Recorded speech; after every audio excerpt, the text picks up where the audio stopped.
Good evening and welcome to the Whitman-Hanson Regional School Committee for February 7th, 2024. If I could ask everybody to please stand for the Pledge of Allegiance. I pledge allegiance to the flag of the United States of America and to the republic for which it stands, one nation, under God, indivisible, with liberty and justice for all. I have one person for public comment to start the meeting. Sean? And this is before we do the budget presentation, right? Yeah, like Sean Kane, 31 Forest Street. Honestly, my first question was just about the process. Did you want comments or questions about the budget to be during public comment? Yes. Not during the public hearing? During the hearing. During the hearing? Yes. Okay. So that's it? Okay. Thanks, Sean. I had a feeling. Okay. All right, so just to let everybody know what the procedure is, we start with the superintendent's report.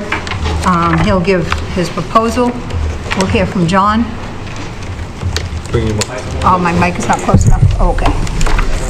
There you go. Okay, so we're going to hear from the superintendent with his budget presentation. Then we'll hear from John Stanbrook with the financial. Then we will vote to go into the hearing. Okay? So with that, Jeff? Thanks, Beth. George, you're going to run the slideshow. Good evening and welcome to our public hearing on the fiscal 25 proposed Whitman-Hanson Regional School District budget. We all know this is a challenging time of year as all department heads and chiefs in both Whitman and Hanson are advocating for their departments and employees. I'm taking a risk here, but I think all town officials and leaders in both communities want a budget that will support their department and the town and also provide the best possible service to the community. The Regional School District budget proposal is no different. The Whitman-Hanson Regional School District is committed to providing a high-quality education to all students. If you read the Boston Globe, the Boston Herald, watch the local news or national news, follow people on Instagram, or scroll TikTok, we all know that students in 2024 are much different than the students we had in 2019. Academically, socially, and behaviorally, students have changed, and our teachers and our district has had to change and modify how we deliver our curriculum and keep students engaged in our classrooms. The use of high-quality instructional materials, one-to-one technology, interventionists that help all students, social-emotional supports, a growing English language learner population, and more students receiving special education, both in district and out of district, has increased our budget over the years, and FY25 is no different. The difference this year is the loss of federal assistance to the amount of about $816,000, which we have incorporated into this budget. Our proposed budget for FY25 is exactly the programs and staff that are in place for the school year 23-24. We are not proposing adding services or programs this year. This is truly a level service budget. What is presented tonight is apples to apples, a budget with the exception that everything is just a bit more expensive than last year. With that, I'm going to go to a slide presentation, and people in the gallery can follow along. The Whitman-Hanson Regional School District is committed to providing each student with a high-quality education that promotes student success and responsible citizenship. We have worked on our strategic plan, which is from 2023, approved last June, to 2028, which our bucket area focus areas are student access, communication, curriculum, community and culture, staff, which is recruitment, development, retention, and resources. The budget was worked around the strategic plan. Our strategic objectives are to provide students with a comprehensive learning experience through equitable access to tiered support, develop effective communication strategies that increase mutual understanding, engagement, and empowerment, provide a comprehensive, innovative, and culturally responsive curriculum that fosters engaged and adaptable students who have the foundational skills that can be universally applied in an ever-changing world, provide a welcoming and affirming school environment that removes barriers, one where students, staffs, family, and community members feel valued and have a sense of belonging, create an environment that is diverse, inclusive, and engaging to attract, develop, and retain highly qualified staff, and commit to efficient planning, acquisition, and allocation of fiscal, human, and physical resources to achieve the mission and vision of the district. The budget timeline for FY25, and we are on February 7th at the public hearing. We have a school committee meeting on the 28th, and we've put in tentative meetings and regularly scheduled meetings. Our deadline to give the town of Whitman-Hanson our assessment is March 21st, and usually after that, we have a formal meeting and then another possible if we need to. Town meeting votes on our budget and everybody else's budget on May 6, 2024. As mentioned a little bit, the goals and purpose of our FY25 budget is to maintain the educational plan and services for students that we currently have in place. FY24 ESSER 3 personnel that are back from the general fund or into the general fund for FY25. 11 district paraprofessionals to the tune of $351,388. 1 ELL teacher, which is English language learner, at $90,859, and 4 Unit A staff members to the tune of $375,955. A total of 16 positions, or $818,000, $18,202 for this year. As always, we have anticipated and unanticipated costs in our budget. Anticipated costs, contractual obligations, transportation, staffing, custodial, moving costs from grants to ELA, particularly ESSER funds, our multilingual language enrollment, which Nikki will speak to in a little bit, special education placement costs due to move-ins, and the increase of student mental health needs and behavioral supports, special education increases in services and placements, which Mike Loach will touch upon. We have increased, and I'm so happy with our class sizes as we moved into smaller class sizes from the time that I was a building level principal, even through 2018. So if you look at our class size projections in 2025, we are well or close to class sizes of 21 in all elementaries, if not a little bit lower. The question marks are for grade K. We don't know yet. We had an anomaly at Duval a couple of years ago where there was only 53 that registered for K, but most class sizes are under 20 or in that 20 range.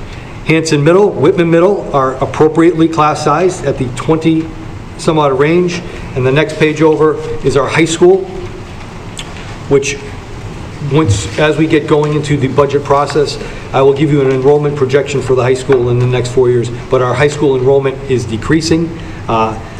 Right now, scheduled for grade 9 are 271 students coming out of 8th grade.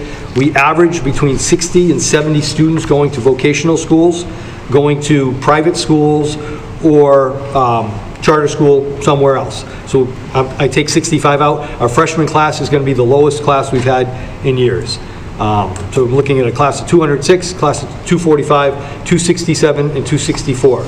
A number that we don't speak much of are community evening school students. We have 28 students that the district supports as well in community evening school, and our preschool academy in both full day and half day programs is at 117. SPED, Mike, if you don't mind.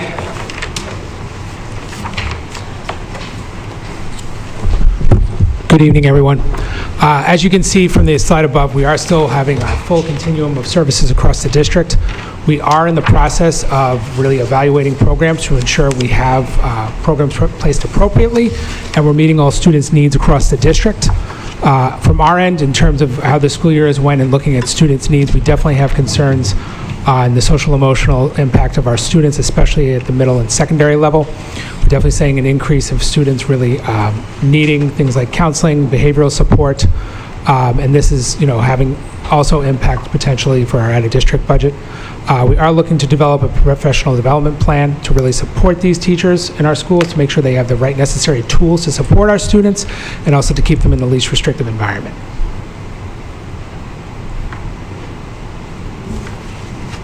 Nick. So this slide here represents our multilingual learner enrollment, also known as our English learners, as of February 1st, 2024. In October, I shared a similar table, and at that time, our overall enrollment was 231 students. So So you can see that our number has appeared to have plateaued. However, please understand that this number of 233 somewhat hides our new enrollments that we are constantly receiving because we have students who are also leaving our district. As Jeff noted, educating multilingual learners can present both anticipated and unanticipated costs, especially when you look at the growth we've experienced in 2 years, and that's at the bottom there for you, and the consequent impact on our FTEs. While we don't expect another 200% increase, it was actually 198% increase from 2022 to over the course of the years, last 2 years, we do anticipate continued growth. And notably, with our students, like with our students with special needs, there are legal requirements and DESE mandates with educating our multilingual learners. This spring, our district is entering our DESE compliance review. One of the factors I have to show is that we are in compliance with certifications and appropriate staffing, which I am pleased and proud to say that we are. And after speaking with neighboring districts, this is not always the case. So we are doing really well in that regard. Next slide, please. Hold on a sec, Nick. Just on this piece, and I mentioned this at the Whitman Finance Committee, there's a lot in the news right now of migrants and across the state of Massachusetts, as school districts having to educate students that have just moved in that are homeless. This is not that. We do not have any of those students in our district. Right now we don't have housing, so nobody's being placed. Our neighbors all around us are being impacted by that, but this is not. This is just direct residents of either the town of Whitman or Hanson that has increased 198% over the past 2 years. And I see, and I'll correct that, that should say September 2021, 2 years ago. It was the school year of 21-22. We started at 78. Okay, so this slide here is important because just as I mentioned with our Ls, the district must adhere to legal requirements and DESE mandates. We are making curricular decisions that are based on research, and our students are experiencing educational growth, and George and I will present that data next month.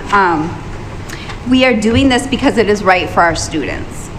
But but what this slide shows you is that there also are laws, regulations, and DESE mandates that we and Whitman-Hanson are obligated to comply with. And these include, as Jeff mentioned, high-quality, evidence-based instructional materials, screenings for our K-3 students, and interventions and enrichment. Again, we are in compliance.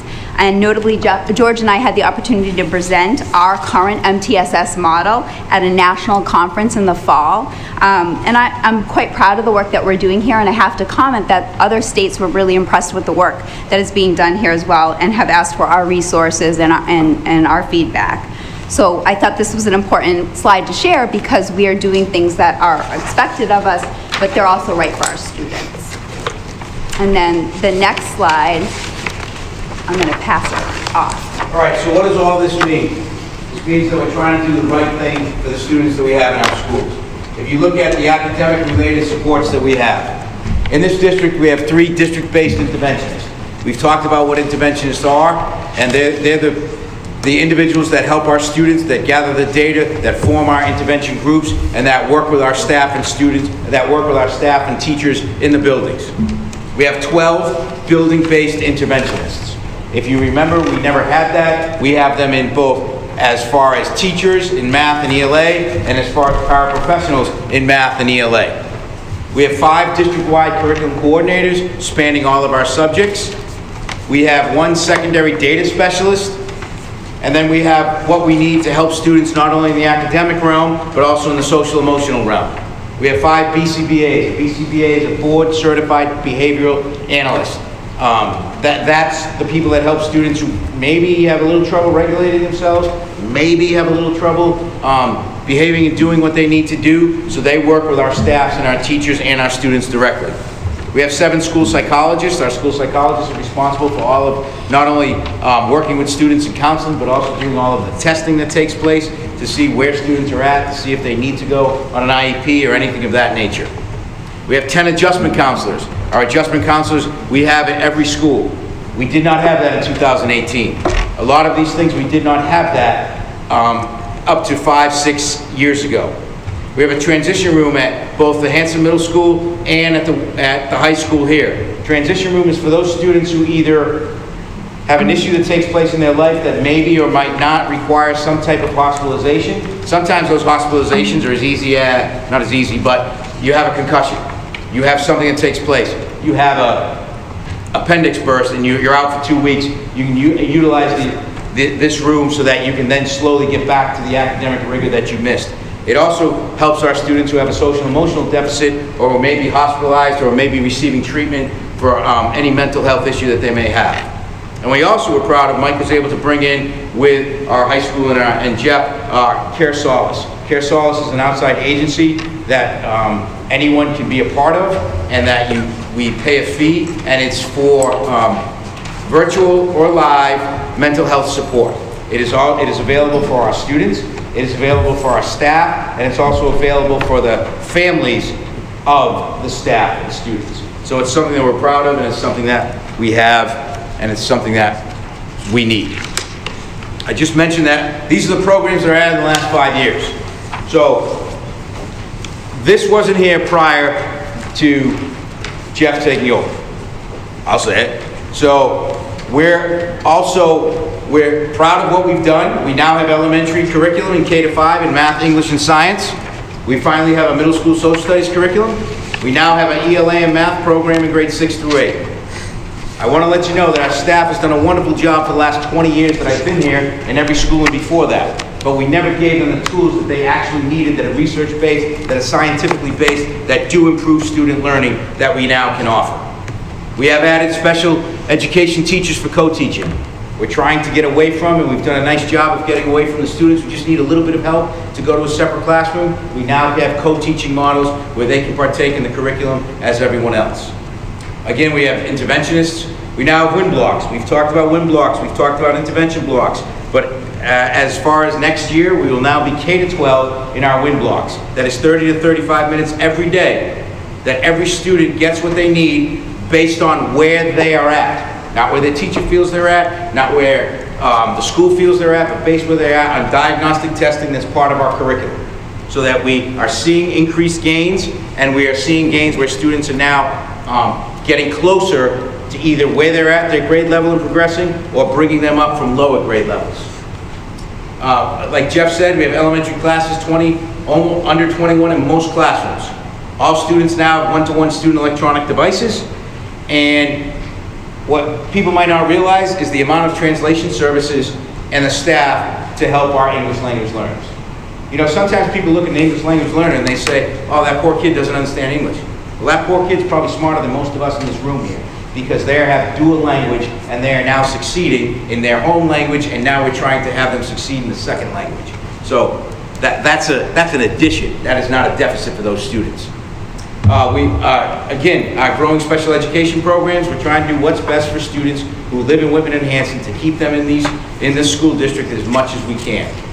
We now have tuition-free full-day kindergarten, and we have things like expanded unified sports at the high school, Best Buddies now at the middle school to help all of our students feel included and part of a growing and positive culture.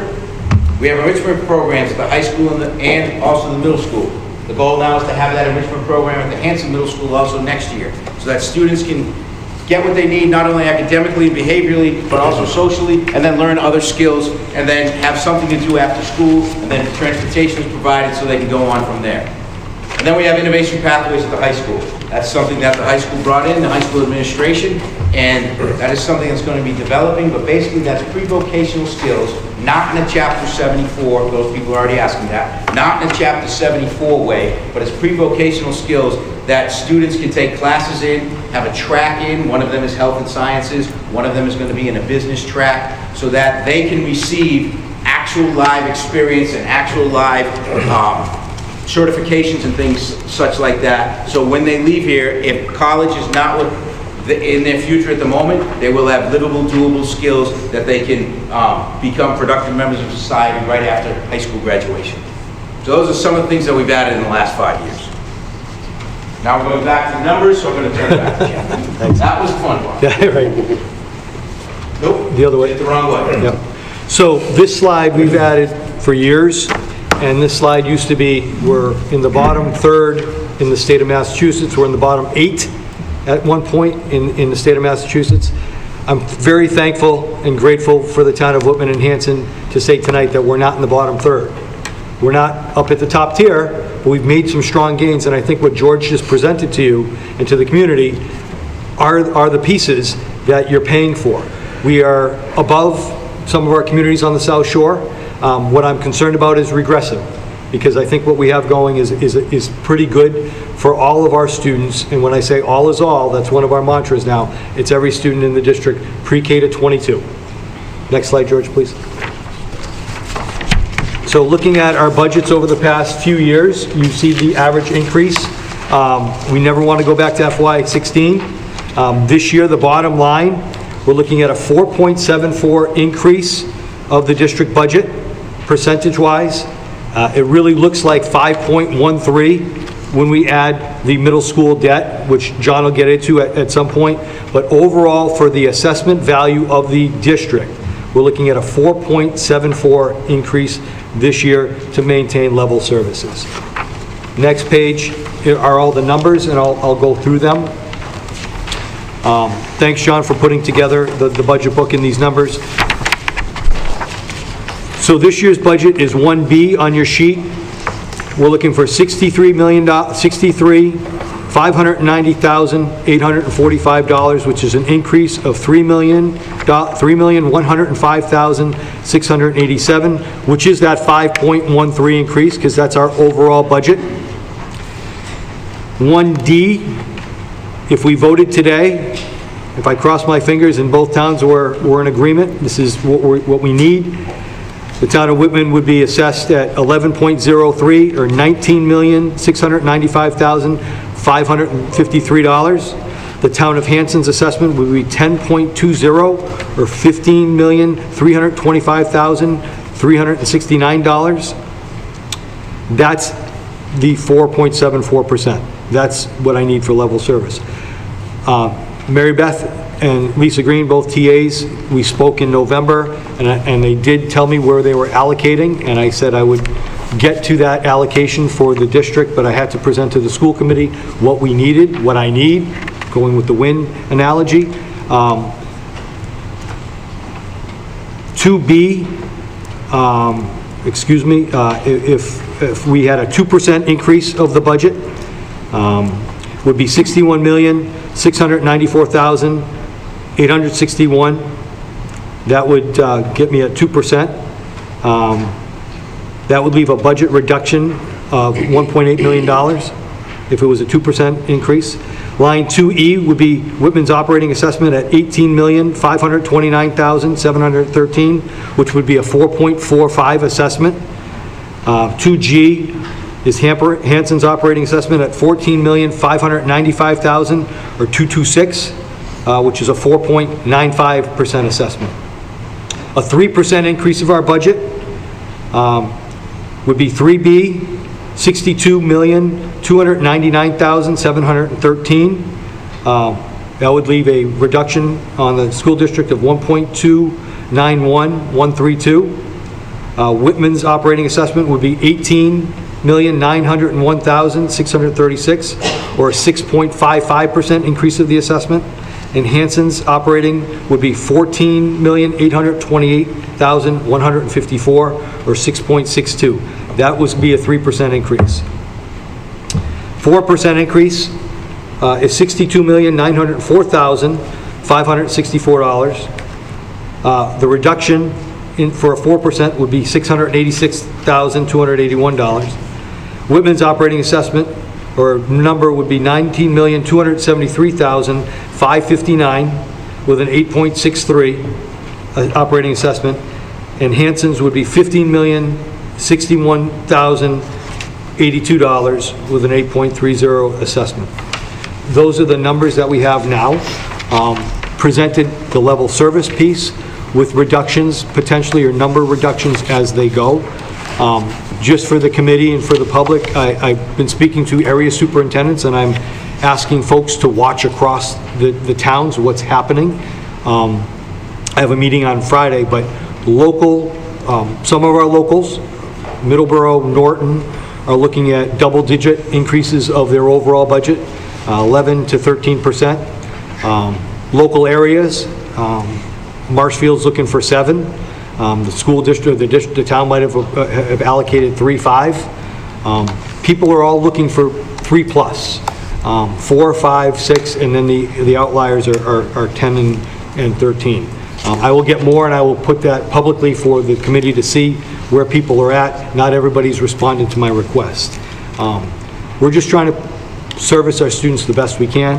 I believe we've done a nice job, and I think, George, what did we say? Between ESSER 1, ESSER 2, ESSER 3 funding, we are close to $4.6 million in federal aid.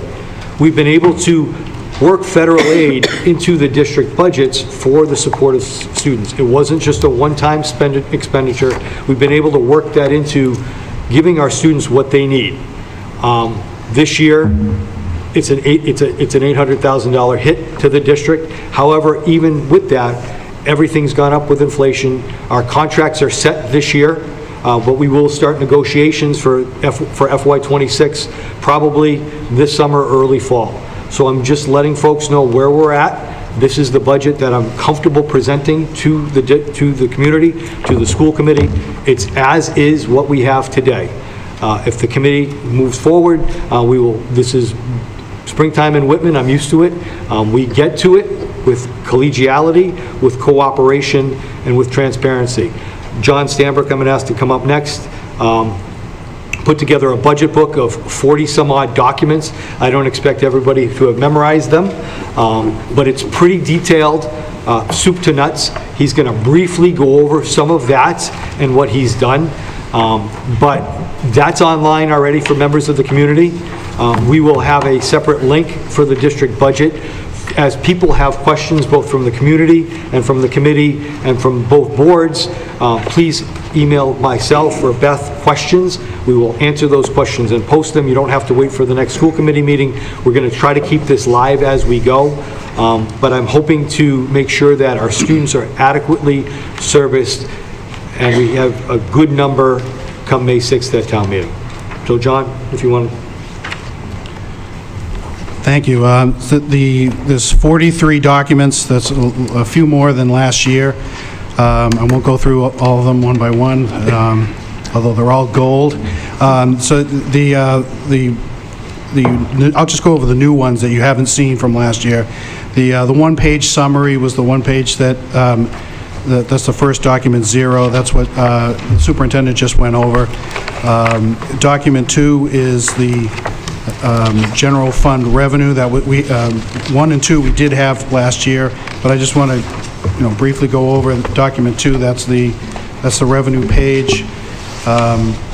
Again, it's 5.13% for an increase, 4.74% if you take out the new in fiscal year 25 $240,000 Whitman Middle School building project debt assessment. That's the assumption as of right now, $6 million being borrowed at 4%. Can I just stop you for a minute, John? Sure, go ahead. I just want to clarify too, because I know this question is going to come. Hanson is not going to be paying anything on the Whitman Middle School project. It shows in the budget, but just for clarity, I know somebody out there is going to put on social media, are we paying for it because it's in the budget? It is in the budget because it's a borrowing on behalf of the school, but it's not part of the Hanson assessment. Thanks, Sean. Okay. And then just down the bottom is a reiteration of what the superintendent was talking about with a 2%, a 3%, and a 4% increase. Documents 3 and 4 is the expenditure detail broken down by line. We had that last year. Documents 4 through 12 you had last year. It's just a breakdown of every school expenditure, every expenditure by school in the general fund, and then district-wide. Document 12 is the special education circuit breaker revenue and circuit breaker expenditures details with the assumptions that are in there. Again, you had that last year. Documents 13, 14, 15, and 16 are the graphs. Those are ones I like. They're easy to see, pie charts. You had those last year. Document 17 is the FY25 debt assumptions. Again, very quickly for a thumbnail is a sketch of what the debt assumptions are. What I said earlier, the Whitman Middle School building project is $6 million at a 4% rate for a bond anticipation note. So that's $240,000. Also, Whitman will be, it's assumed that they'll be paying off the Whitman feasibility study debt of $500,000. So that won't be in the FY25 budget. Also, on the Hanson side, there'll be some reductions on the middle school and HVAC systems. There were two separate borrowings for that. There'll be some pay downs on those things, and those are the assumptions that are on the page on document 17. Okay, before you continue, John, I think important to repeat the percentage that we were able to bond at for the new middle school is 4% versus we thought 5.5. I just put in a 4% as a budget for right now. But we haven't bonded yet. We haven't bonded yet, but right. we've heard that it's much better than it was going to. Rates tend to be dropping, but anything... Yeah, we don't never know, but... We don't want to lock John into a number right now. Right. I have to have a number, so that's the number I picked. That's a good one. I believe that came from the town administrator, Mary Beth, in a previous, probably a January Board of Selectmen meeting. Yeah. Thank you. I tuned into the good part. Fred? Just to clarify, that number is based on the band. Yeah. We won't be going out to bond for at least a year after. Yes. So, it may be a much more favorable interest rate environment as of then. Right. And I believe that the place that the 4% came from was in a meeting with bond counsel and Unibank, I believe. Our financial advisor, yes. Yeah. And that was, their quote-unquote professional opinion. But we know what opinions are. Here you go, Jim. Okay. And then on documents 18 and 19 are the mandated and the non-mandated busing calculations. You've seen those before. We've talked about them in previous meetings. Those are 18 and 19, and then a comparison. Documents 20 and 21 are the assessment methodology, step by step, how you come up with the numbers for the assessments to both towns. In previous years, I've gone through every step, but I think we get it. I think we get the steps now. I hope so. Document 22 is the budget assumptions that are in this whole group of things. Document 23 is a budget analysis between FY19 and FY25. You've seen that before. Documents 24 is a school choice analysis. You've seen that before. Just what we're doing with school choice, that revolving fund. Document 26 is the school grants by state code. Document 25 was the school grants analysis. You've seen that document before. Document number 26, school grants by state code, is a new one. It's our FY24 grants by the way that it's sorted out in GEMS, and I'm trying to find my paper. I can't find it, but I think it's Grants Education Management System. Yes. So it's a Good guess. It's where we get the money and where we've allocated it in the budget for fiscal year '24. I don't think you've seen a document like that before, but that's every grant that we have in fiscal year '24 and where it's been allocated so far. Again, we get a grant tomorrow. Obviously, it's not on this page. I can't, I'm not a modern day Nostradamus. I can't tell you what tomorrow will bring. But as of right now, that's where we are on the grants. The documents 27 and 28, 29, those are all the hold harmless, and we've seen those before. They're just a reiteration for this year with the new numbers. And then after 29 is 30 to 41, something new this year. From the discussions from the last budget cycle last year, you wanted to see more detail into how, what makes up each line item in the budget for salaries. So, what I was able to do was put the people, but I was able to put each school's person that works there and, where they are and where the money comes from in order to come up with the totals in the budget for fiscal year '25. You may see things in the fiscal year '24 budget line where it's in a negative or it's in a positive. And again, this is the configuration the way the superintendent wants to see it for fiscal year '25, which may or may not be the configuration where it is now. This is the configuration that the superintendent wants for FY '25, which may change where things are in '24. So you may see pluses or minuses there. So that's a breakdown of every single salary and, what comes, who is in there without people's names, everything else other than their name. And then documents 42 is the location positions analysis. You had that last year. It's based on documents 30 to 41.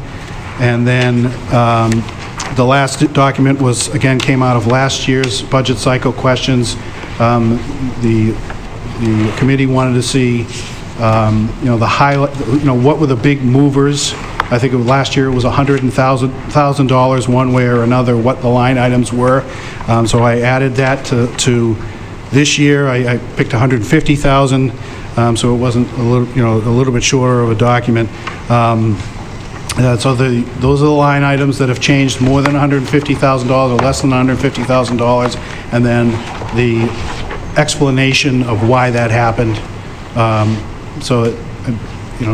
Just to see, what's going on with those lines. So I tried to think of everything that you asked for, and I tried to put it in this budget for the next coming fiscal year. I gave it everything I had here, so that's all I have. So just a couple things while John is still up there. One of the issues, or one of the things that we were doing as we were projecting, especially state revenues, we know now that the state is broke, or at least they're telling me that they're broke. So we're lowballing some of our reimbursables, where last year we highballed our reimbursables and got bit. So meaning transportation, homeless, different things that the state would reimburse us, we took a lower number. Now, if they come in high over the summer, that's great, but the outlook right now isn't necessarily positive. And we did send out a letter inviting our state reps and our senator to be here tonight. They will be here on the 28th. I spoke to Rep. Sullivan today. It is her birthday. I wished her happy birthday and said it'd be great if you could come on the 28th with Senator Brady and Representative DeCoste to be here if you have questions. I said tonight is a hearing. Sometimes people are absorbing the information. If you come in a couple weeks, we can hammer you with questions and be ready for that. So it was a good conversation. The other piece that we were really cautiously optimistic, and John said, he just kept telling me don't be, was on the Student Opportunities Act. We ended up with really nothing this year. It's $30 a student, and I will be posting online when we finish this what the MASS, Mass Association of School Superintendents, has put out as a total Chapter 70 revenue to each city and town in the Commonwealth in as far as Chapter 78. Who are the winners, who are the losers? There are a lot of folks that just got a 30% or a $30 increase on students, which, John, I think they came up to $110,000 for us. Some towns locally, I know Stoughton got $2.9 million. Next door in Abington, they got a little bit more, but the state didn't bail us out. In fact, if you look at the hold harmless page that we were excited about going to $400,000 last year, we're now back in the almost $1 million in hold harmless. So hopefully things can change in the future, but we are not, although we are heavily reliant upon the state for Chapter 70, we've learned to be cautious, especially around the reimbursables that fluctuate and the shell game of the state. Oh, we're going to give you $60 more per student last year, and I'm not knocking the state too much, but $60 per year, but our charter school reimbursables went down by $30 a kid. So it just moved. We didn't gain any money, we just moved it to a different line. So I appreciate John for putting together this detailed document. I also want to just let the public know, people, the VIPs, the boards here, John did this all by hand. Our software system still isn't able to do this. This was all by hand. All these documents were presented to him by hand. We spent a tremendous amount of time looking at salaries and making sure that we had the appropriate salary in the line items for everybody's salary next year, so we weren't over budgeting or under budgeting, so we got as close to those salary line items as we possibly could per contractual pieces. It was labor intensive, but I feel very good about that because we know where people stand. We were we tried to be extremely frugal on our percentages in other line items, what we spent in the past, so we weren't over budgeting for the future. So this is really a tight budget for us, and that's why when I say it's truly a level service, it's a level service tight budget. If the state comes forward with more money in September, in August, it'd be great. If they come in with reimbursables over 70% in transportation, that would be great, but I'm not holding my breath. I would rather be on this side than on this side and having to cut like we ended up doing last summer. So I just want to again publicly thank John for putting this together because it's very detailed with information that wasn't the push of a keystroke. Right? John, thank you. This is a wonderful document. My question is, can you possibly identify, and obviously with the will of the committee, the unfunded mandates and place a dollar amount to them somehow for, the meeting that our state reps will be at, or if it's the will of the committee to send a letter as well to the state reps along with the state senator. Mr. So Fred, I would say underfunded and unfunded. Okay. Because underfunded is transportation. It's always underfunded. Special education circuit breaker and reimbursables underfunded because they've committed 100% in SOA and we're not getting that. So if that's the will of the committee, we can put something together for them. And I gladly make that motion if the chair would be seeking that. Second. Okay. All right, so we need to have a vote then. We have to vote. Roll call. A roll call because Michelle's online. So Fred? Yes. Hillary? Yes. David? Yes. And Chris? Glenn? Yes. Dawn? Yes. Steve? Yes. Stephen? Yes. Michelle? Yes. And me, yes. So I'll put something together, we'll work together, look at everything district-wide, and that's soup to nuts, and we'll put together a letter, we'll try to itemize that as best we can, and have that ready for the 28th. I don't know if it does any good, but at least it's... We sent a lot of letters. You want to open the public hearing? Yep, okay. Now we're going to vote to open the public hearing. So moved? Second. Okay, and Fred? Yes. Hillary? Yes. David? Yes. And Chris? Yes. Glenn? Dawn? Yes. Steve? Yes. Steve? Yes. Michelle? Yes. And me, Beth, yes. Okay, If anyone has any questions or comments, or come on up. we might not be able to answer every question here today, but I would like to field questions, write them down. Jen will write them down and we'll answer those questions either at our next meeting or online. And it's not 5 items or less, right? No.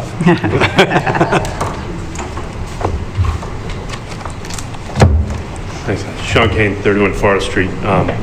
Thank you for Mr. Stanberg's work. I'm a big fan of his work, honestly. I'm always impressed, and I think this year he's really outdone himself, so thank you. I do have a couple questions about document number 1.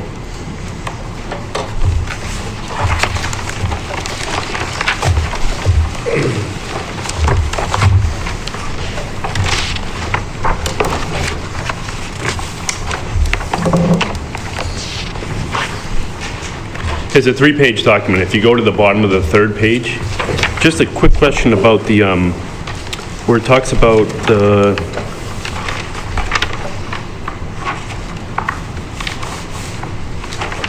total programs with other districts. Oh, okay. It's the very last, 4 or 5 lines before the very last line. And it says that there's a $2 million decrease to tuition to mass schools and a $2 million decrease to tuition to collaboratives. That'd be a $4 million decrease to both of those lines. Is that accurate? I don't have that answer in front of me. Okay. That's circuit breaker That's money? circuit breaker, right there. Okay. Thank you, John. Thank you. And then this has the FY '24 and then FY '25. And you said that in the presentation on the PowerPoint, you said that there's about 16 total positions at $800,000. Yes. That really is a result of the ESSER fund decrease. For this year, yes. But if you look on the, again, on the third page, no, I'm sorry, at the bottom of the second page, where it says budget by function and type, it says total administration, it says 15.3% increase for next year.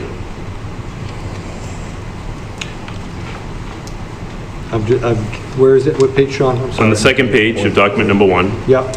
at the bottom is where it starts to break down the budget by function, the difference between FY24 and FY25.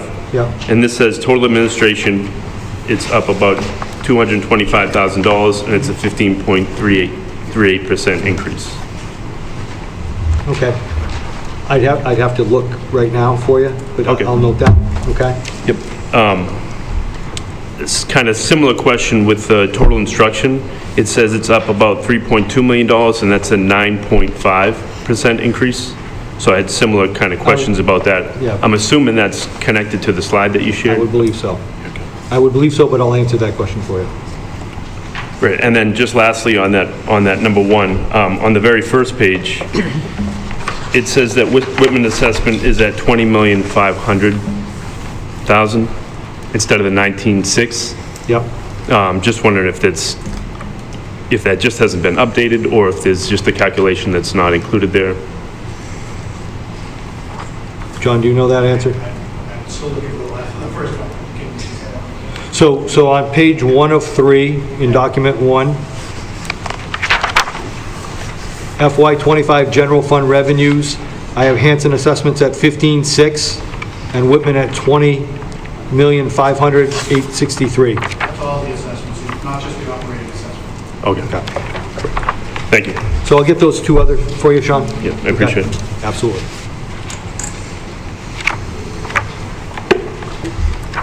Justin Evans, 57 Candlewick Lane. First, thank you all for doing this. You're about to go through a very difficult period preparing this budget. We are as well, so I sympathize with you. And thanks, John, again. This afternoon opened up 44 documents and didn't know where to start. Looking at I kind of want to bring it back to the same thing I said last year. So the town is projecting in the general budget, excluding enterprise, because we can't use ratepayer funds for non-utility purposes. Sean and Mary Beth presented last night about $1.2 million in new revenue. Your initial level services assessment to the town of Whitman is about 1.9, a little north of that, in new expenses. So just off of the bat, we've got a disconnect in how much money the town's taking in this year versus how much the school budget's going up. If you watched our meeting last night, you'd know that if the schools come in at 5%, we're still $1 million short in our projections. So we've got some work to do on our side too. But I just wanted to kind of lay that out there as well, that your initial projections for what the assessment of the towns looks like is greater than what we're projected to take in. And I think Sean mentioned the ESSER funds. I also wanted to ask, I assume the answer is yes, but last year there was a $500,000 in E&D added to the budget as well. There's no E&D currently in this? There is no E&D in this budget. Projection? No. Okay. So that's $1.3 million in one-time funds coming back into the budget, just in ESSER and E&D. Okay. Understood. Thanks, Justin. Thank you.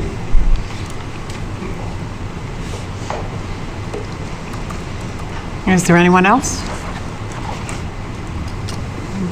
Okay. Close public comment. All right, I'd like to close the public hearing at this point in time. Motion to close the public hearing? Second. Okay, Fred? Yes. Hillary? Yes. David? Yes. Chris? Yes. Glenn? Yes. Dawn? Yes. Steve? Steve? Yes. And Michelle? Yes. And myself, yes. And so the public hearing is closed. Thank you so much, folks. Now, Chair, sorry. oh, yes. Can I still add a question or comment sure. regarding this? I didn't know if you were moving on to the next agenda item, but You could. I didn't. Yeah, go ahead. Oh, thanks. So thank you for the work on the budget book. And my first note is we've come a long way, right? And we've provided certainly some services, the needs of the students sorry, I just need to reference a note that I made. But I think what George alluded to, this is the cost of education, right? This is what we're providing now, this is the cost. I have some questions that I'll get to you because I don't want to bore everyone by going through them right now. One question, which I don't know if it's in here, is in looking at, right, document 0, the one with the current budget, and then the 2%, 3%, 4%. Do you know what the budget dollar amount increase is for only the salary contractual obligations? So if we can get that number to know what the dollar amount is, just to honor what we need to pay our staff currently, because then the number over that would be more or less discretionary expenses, right? We could level fund every pencil, every book, or every clinic supply, and that could be a discussion. But if we can know what that is. Sure, I would just be cautioned to say level fund everything. Just how we're saying that insurance rates, I can't level fund certain things like that. Oh, right. Okay. Right, and So, yeah, you're right. We didn't even dig certain into things like that, but health that's why- insurance, right? And we Those are have not salary line items, but those are obligations that are out of our control.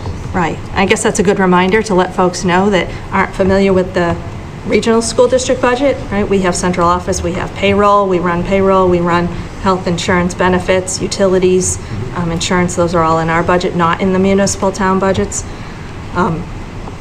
And I really wanted to mention that I have some thoughts that are still sort of lingering from last year, April 18th, right? We sat in town hall, and I sat there and listened to a Board of Selectmen say that our budget was unprofessional at that moment. We never really got to discuss that, and we moved on, and we used E&D, and the towns used one-time funds, and it was all called unsustainable, and so here we are now, present day. And I listened to the Whitman Board of Selectmen meeting last night, and I saw what they're presenting, and I heard the word override, and I heard that it was mentioned that the schools may need to consider that. So I think, to be right up front, I do want to make sure there's an understanding of how an override is handled by a municipality and the legality of that, right? So there was questions over schools from the municipality and the Board of Selectmen's point of view. And right now, I know the Whitman town budget, there's 4 schools. Whitman town is responsible for 4 regional school assessments.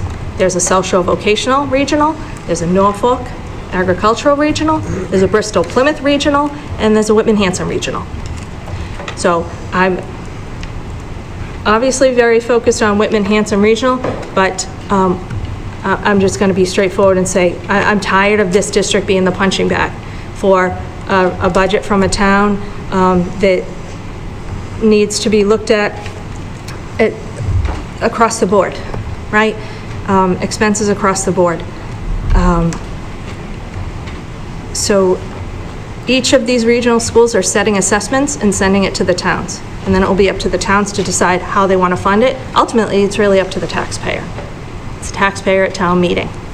So we know that regional schools, we review our budget, we'll set that, we'll look at it responsibly. I think this budget is amazingly transparent. It shows where our spending is. Thank you for that. It just needs to be partnership and collaboration. And it can't be that there's one department that needs to solve this problem, if you will, that's being said, where revenues don't meet expenses.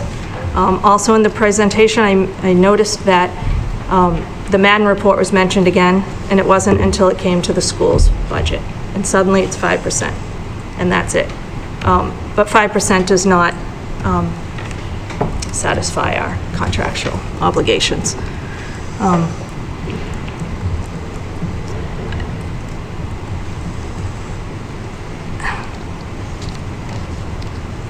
think we just have to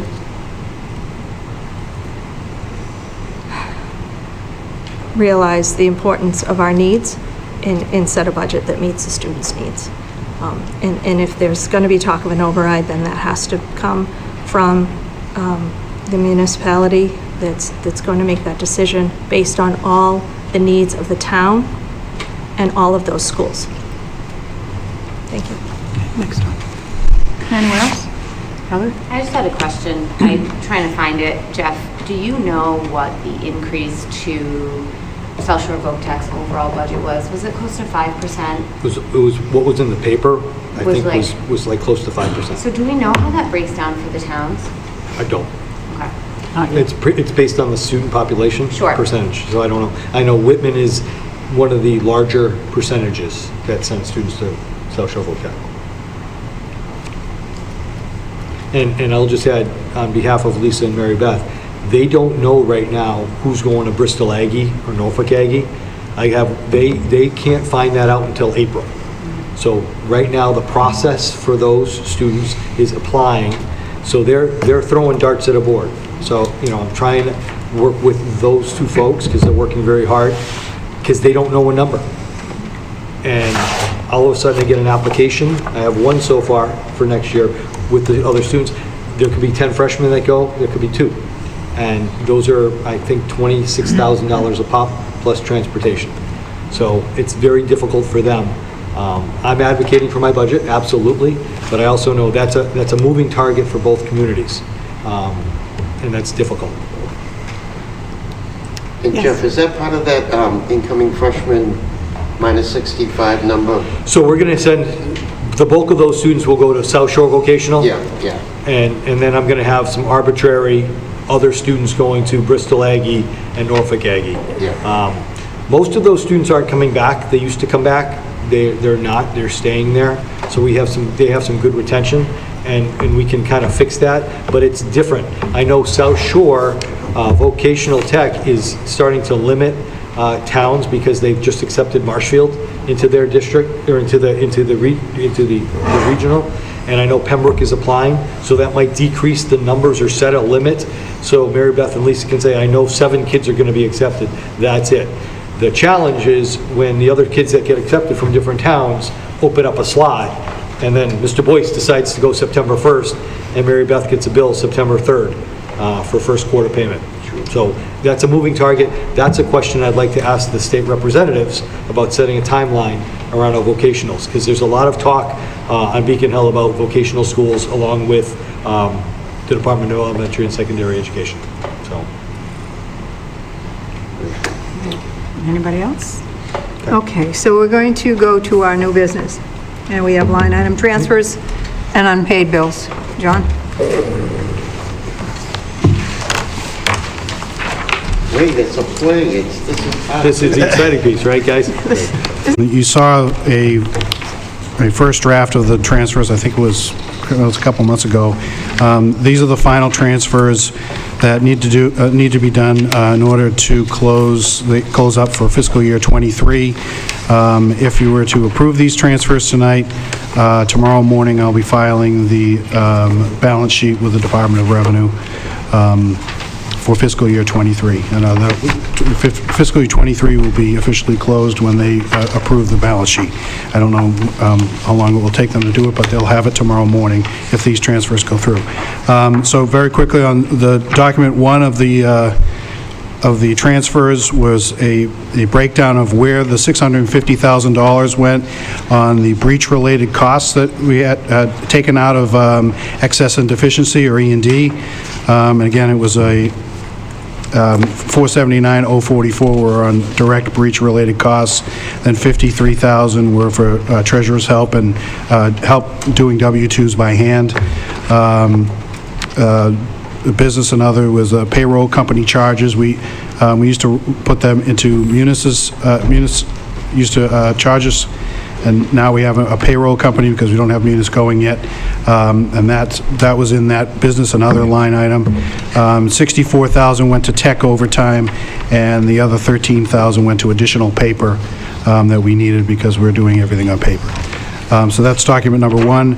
Documents 2 and 3 are well, first of all, document 2 is the within the function transfers. Those are the ones that would be within the, the large numbers like 1,000 to 1,999 is total administration.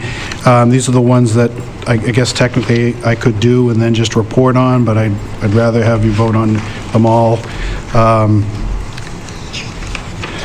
The total of all of them is $2,595,787.61. Those are the within the function transfers, and there are 194 of them. And the document 3 is the interfunction transfers, or the ones that go in between the large function items, things like administration to debt service or employee retirement, things like that. Last year, we had 7.1% of transfers in the budget. This year is about 7.26. We had 7.1, and then we had another 75,000 again. So it's about the same as last year on transfers. Again, on the document 3, the interfund budget transfers, there are 45 of them with a total of 1.6502084, or 2.82% of the budget. So document 2 is 4.44% of the budget. That's within the functions, and then interfunction is 2.82. And then document 4 is a breakdown that if you were to approve these transfers tonight, what each line item would look like as far as transfers in and out. Again, this is an appropriations and expenditure schedule.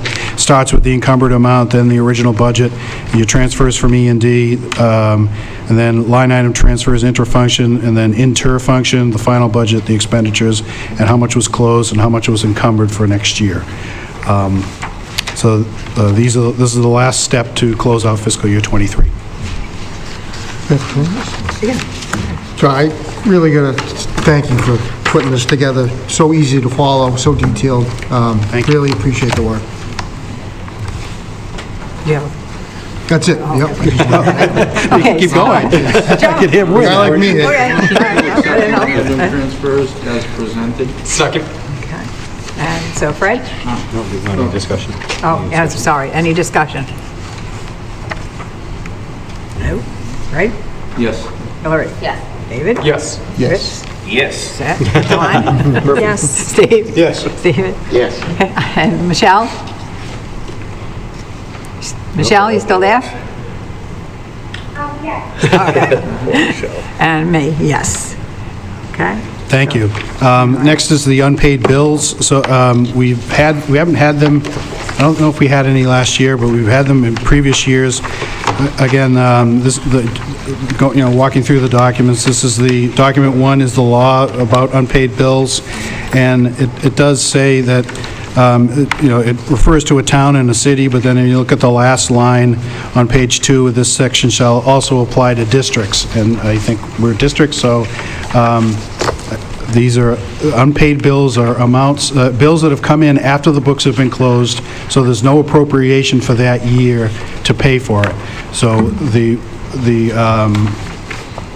what I'm going to ask you to do tonight is to pay these unpaid bills on document 2 out of fiscal year '24's appropriation, and that takes a vote.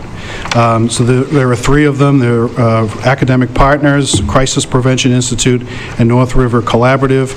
This is on document 2, and I have the amounts and the funding sources where I would propose to pay for them out of the fiscal year '24 budget. And then the other documents are the actual bills themselves, and my notes on them.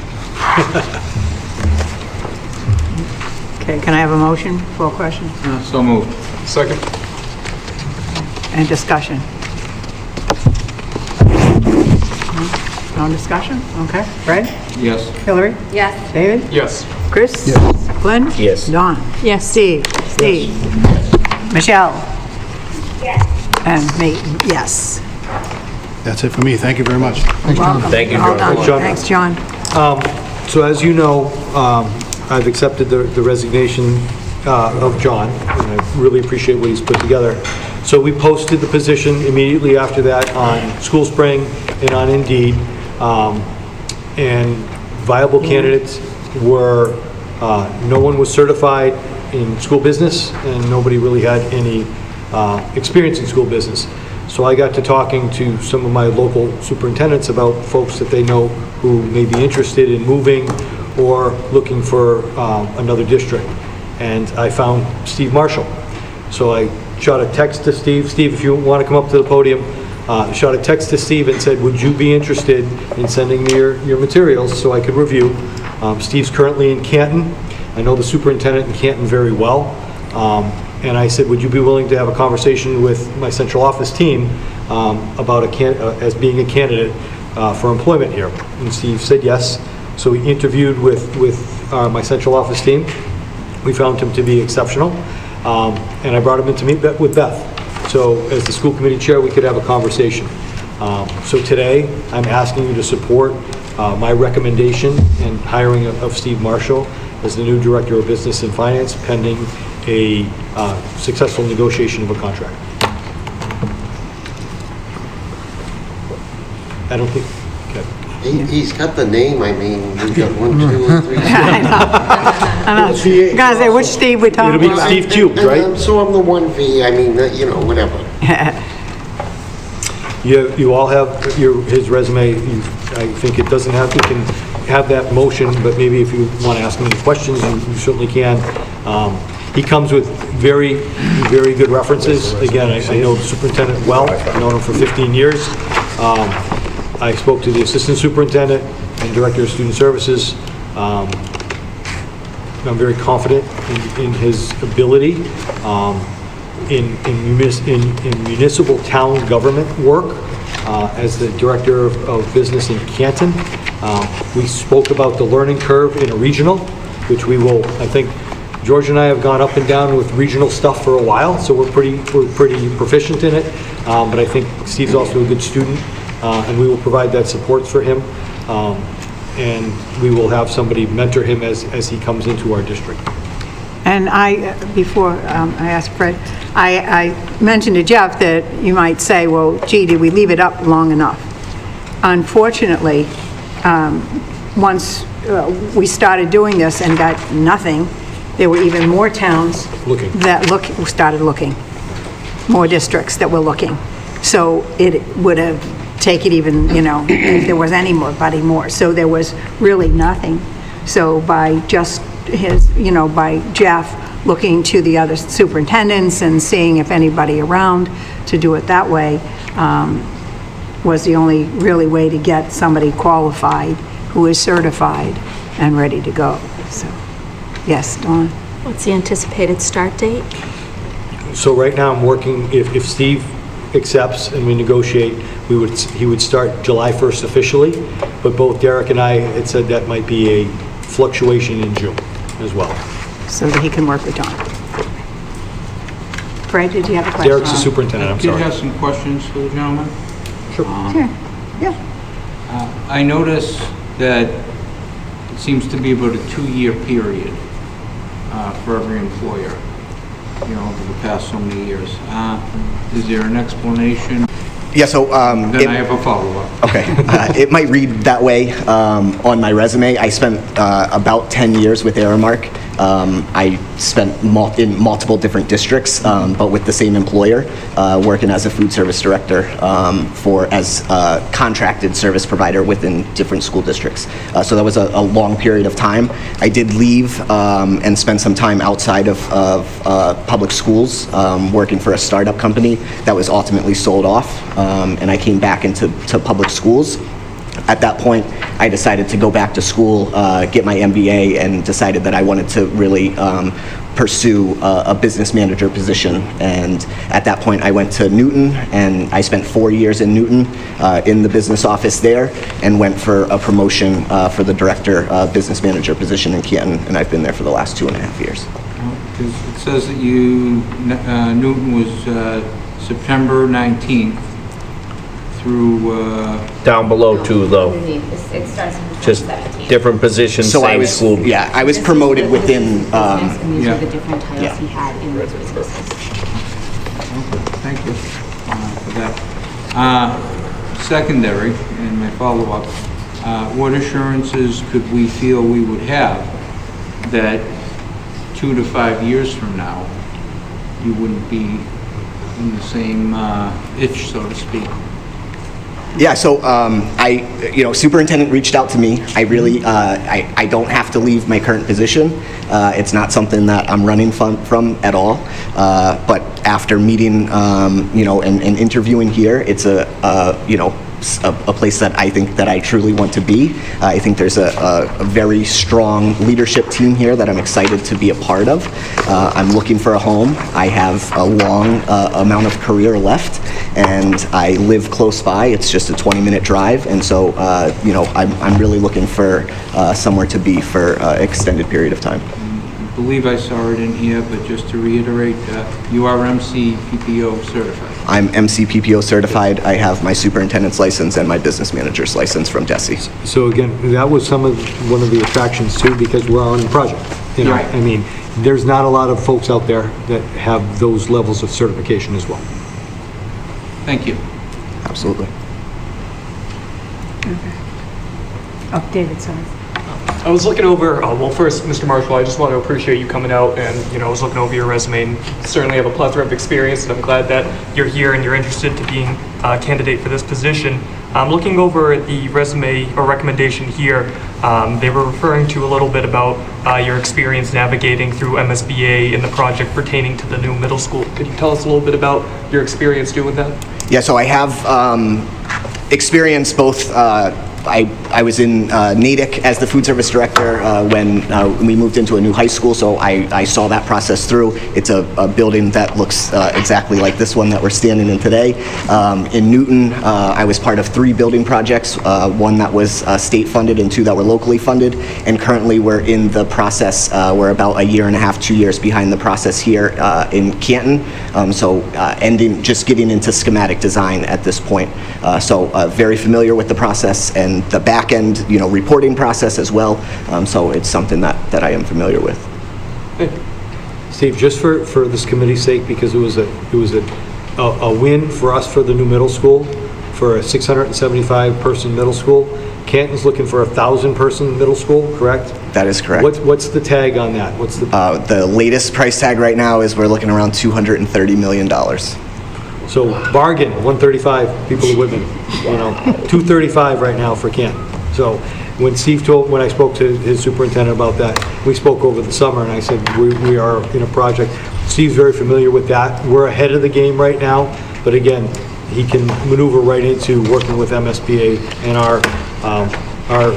your architect is AI3. Yeah. So they know Troy already. Same architect. Yeah, just one follow-up question, Yes, if you guys Dave. don't mind. And just kind of further reading a little bit more, I see it's from Megan Byrne, I believe this. Okay, Ms. Byrne had mentioned that you had restructured your budget process over in Canton. And I know tonight we were talking about the great job that Mr. Stanbrook has done. I mean, it is absolutely phenomenal and the best budget book I've seen since I've been here. Could you tell me a little bit about, how you would go about restructuring the budget process here and what you would look to approve and kind of what your viewpoint is on that, more or less? Yeah, so some fantastic documents that were shared tonight. I think a very transparent process. That's really, I think, what Megan was referencing, that prior to me getting to Canton, there was many community members and a lot of outreach that the process might not have been as transparent as it should have been. Not that anything was technically being hidden, but just the way documents were presented, not in an easily readable format for those that might not understand finance. We're talking about multi-million, it's a lot. It's a lot to digest. And so almost dumbing down some items, providing charts, graphs, and different items so that it can be more easily understood by the general public, which is important. We're primarily handling taxpayer dollars, and it's important that our taxpayers understand where those funds are going. I think the reports that were shown tonight clearly show that. I mean, you're seeing every single line item, line by line. So that's really the start. There's obviously work that needs to be done with the financial software system here, and so that is really where we would need to starting to migrate from some of these Excel manual created documents into utilizing the software to help better provide that information to the committee and to the public. I've been part of two redesigns of chart of accounts in two other districts, and so I'm familiar with that process as well. And we almost have a blank slate in a sense to start and create, and would just continue to build upon what has already been done over the last 4 to 5 years. Go ahead. Okay. Actually, Jeff, is there an ETA on the software? So we're actually getting really frustrated with Munis and looking at two different systems. Okay, so we don't know, and so you might be coming into a job without software? Right. You're aware of this? We should have something. Fully aware. Okay. We've talked. Because it seems like it's a very stressful thing. It's a very stressful thing, and the customer support for us we're a small district, small fry. So we're actually actively looking at two different systems that we can probably. So hopefully when he comes in, we will have new software? Yep. Okay. Hopefully. Okay. Fred was mentioning Dawn. Full disclosure. Are you a member of MASBA? I am. Sort of experience with Munis, but, so you do have experience with Munis? I do have experience with Munis. I've been using Munis for about 15 years. Okay. What are your thoughts on it? So Munis is a very comprehensive software program. It can basically do everything. I think the more complicated software programs are, the more they're able to provide to you, the harder they are to use. And so that is really, that would be my take on Munis. It is not the easiest platform to use because of its capabilities. So you can lose some capability and get something that is more user-friendly, depending on, what the needs of the district are. But I'm very comfortable with Munis, and it's really just being able to work with what is in there. The redesign of the chart of accounts is what I think is most important, and that work is well underway. Last but not least, regional versus municipal. Yeah, so there's certainly a learning curve in terms of moving from a municipal district to the regional. There's aspects of the regional that I have seen in other places. For example, Newton holds all of its own benefits on the district side, on the school side. So, I've been part of that. I've worked very closely with our town partners in Canton over the last 2.5 years to really learn and understand, bonding, borrowing, working with the Department of Revenue, different aspects of the job that do pertain but are managed on the other side. Again, it's really building those relationships. I think that's no different here with the regionals, although how assessments work and how ultimately things are funded might be differently. The relationships are key in making sure that we continue to grow together. Okay. Dawn? Sure. Welcome. Thanks for coming tonight. Just going back about 4 or 5 years when you were in Newton on your resume, you held the position of grants and business analyst. So anything off the top of your head, can you share your former experience in finding grants or searching grants, whether they're federal, state, private?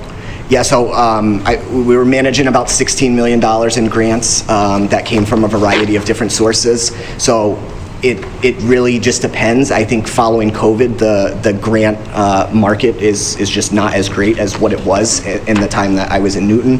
Certainly from a private standpoint, I think, a lot of organizations are struggling with, fundraising and the impact of the potential future of the economy and how that plays into grants and, private funds. So I was writing grant applications when I was in Newton, state, federal, and private grants, and that was really my charge when I started there. And it's, still something that, I'm willing to do and I can do. And it's just a matter of what what is out there, and the demographics of the district really have a huge impact on what your eligibility requirements are for many of the state and federal grants. Okay, thank you. Anybody else? Yes, Stephen. Well, I just want to say, I think you, not only on your resume, but the questions from colleagues really shows your professionalism and what a perfect fit you would be. Thank you. Here. Just as a side, I did try to hire a teacher last night from the FinCom. I won't try that again. Okay. Thank you very much. Thank you. Okay, so we need to vote. Yeah, why not? Yes. Could I have a I'd like to. motion? Motion to support with successful contract negotiations. I'm sorry, Stephen J. Marshall for the position of school business manager. Second. Okay. Fred? Yes. Hillary? Yes. David? Yes. Yes. Yes. Yes. Dawn? Yes. Steve? Yes. Steve? Yes. Michelle? Yes. And me, yes. Thank you, Stephen. Thank you. Appreciate it. Welcome. Thank you. I look forward to working with all of you. I'll shoot you a text and we can meet up. Sounds Okay? good. We thank you for Thank you. working for free for the first year. Right, right. You didn't know that. That's in there. That's the The suggestion. hardest job probably was the hockey coach for He you doesn't know 12. about that. Thanks, Stephen. Been there. Move to Yeah. close the meeting. Okay, move to go into executive session, closed, excuse, no, there's nobody here left. Anyone that wants to say anything? Nope. So motion to go to executive session? Second? Okay. Yes? Yes. Yes. Yes. Yes. Yes. Yes. Yes. Michelle? Yes. Myself, yeah.